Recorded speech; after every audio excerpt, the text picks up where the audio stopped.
Good morning, students. Let's move on to the tropical rainforest. The tropic represent the hot climate where the annual temperature is 27 degrees Celsius and the sun is almost overhead in the sky, and there is hardly any variation in the length of day and night. And here in this region there is heavy rainfall, and the adaptations of the animals are various adaptations, and these adaptations make them to compete for food and survival. And there are three stratas on which the entire forest ecology depends. We will see what are they. The first strata is the birds live on the upper strata or canopy. Okay, what are the canopy? Canopy are the tallest trees here. These are the canopy. Canopies are the tallest trees which cover the other trees, which are on top of the other trees. So here usually the birds live on this, on the tall trees, and these birds are usually very colorful birds. Okay, like colorful birds like the toucan and the hornbills. They all are very, very colorful birds, and they obtain their food from the upper part of the canopy, while the parrots and the macaw, these are the macaws. Okay, the parrots or the macaws, they all obtain their food from the lower part of the canopy. Okay, from here. The toucan and the hornbills, they take from the upper part of the canopy. The macaws and the parrots, they take from the lower part of the canopy. Then the animals,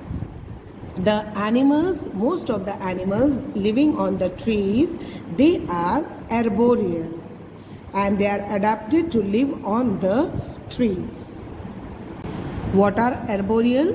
Arboreal means the animals which spend most of their time on the trees. So monkeys, lemurs, apes, all they jump from one place to another place, and these, as you all know, they have got very long tails which help them to swing from one tree to the other tree. The beard ape or the lion-tailed macaw is a medium-sized ape, is one of the most endangered mammal in the world. Okay, the macaw, that is the lion-tailed macaw, it is the endangered species. And what is its peculiar feature is that its shining black fur and long silvery grey mane it has there in the around its face. This, okay, they have got, you can see there is a silver grey mane around its face. So what do they have? They have seeds, leaves, flowers and insects. They eat, depend on that. Then there is the red-eyed tree frog, which lives on the tree tops, on the branches and the leaves, and they have got huge bright red eyes. Okay, they have got bright red eyes, and so that they can scare their predators. This is the adaptation. Then the next one, that is the next part, that is animals which are which inhabit the floor, the forest floor. On the forest floor lives the leopards, gorillas, elephants, all of them, and they all are very common to this rainforest, tropical rainforest. What are the adaptations of elephant? They have got long trunk, and what does it help to? It helps to search the food, better quality food.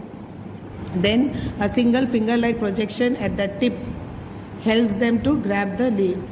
The tusks, you can see the tusks are the modified. These tusks are the modified teeth, and it can tear the barks of the tree. Then they have got very large ears. What do these large ears do? The large ears helps them to receive the sound waves. So that is why they have got large ears. Then insects also form one single community in the forest. Like you have got termites, mosquitoes, spiders, ants, butterflies. All these are found here. So you can see that there is so much of competition for food and survival in the tropical rainforest. Why? Because so many animals and varieties of species live here. As I told you in the beginning, in the canopy, then the middle part also, and then in the forest floor. All these parts are full of different varieties of species. So the competition is very high. So here they have to, all of them, predator protection mechanism has to be there. Animals have to protect themselves. So what do? Animals simply hide in burrows, sometimes under the rocks or leaves or under the tree barks to protect themselves. Then camouflage. What do you mean by camouflage? Camouflage means animals blend into the surrounding. And like walking stick insects and butterflies, they are perfectly invisible when they are still. Their color matches with the background and they remain still. You cannot make out that a butterfly is sitting there. Then scare the predators. Some animals convince the predators that they are bigger or fierce than they really are.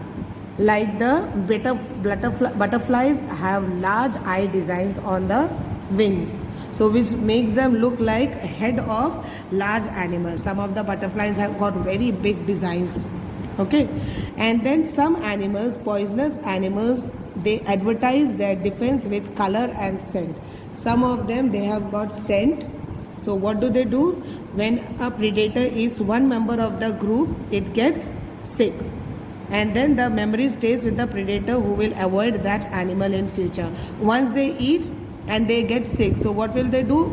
The memory is very, very sharp, so the next time they will not eat that kind of animal in future. So they get that because they have got the, from the color and the scent they can make out. So these are the various protection mechanisms. So with this, children, we have completed the chapter. This is a very easy chapter. There is nothing very tough in this. So please go through the chapter and be safe at home.